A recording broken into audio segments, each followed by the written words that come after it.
reviewer. Today I'll be reviewing soy chorizo. Nutrition facts. Ingredients contains soy. It's kind of folded into one packet. It's one. It's not broken. It's one that's kind of folded. So we're gonna kind of saute it.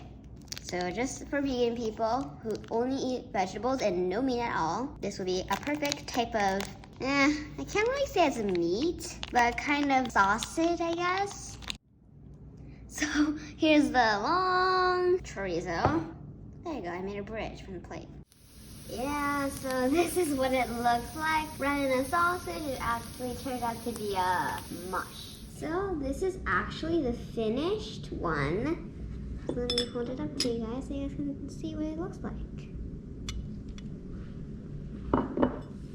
Looks delicious. Let's see if it tastes delicious.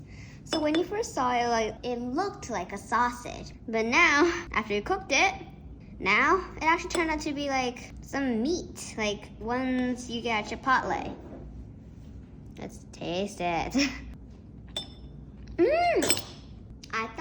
Seriously, I thought this was not my style. Like when I first saw the picture, I'm like, I'm not sure. I didn't say it out loud, but I'm thinking like, I don't think this is gonna be my style of food. And then when they squeezed it out and I was sauteing it, I'm like, no way, sir, this is not my style. But the important thing is that was what only I thought in my head. I had not tasted it yet, so I didn't know what it really tasted like. But now after I taste it, it's a combination of meat, a bit of soy, lots of spiciness.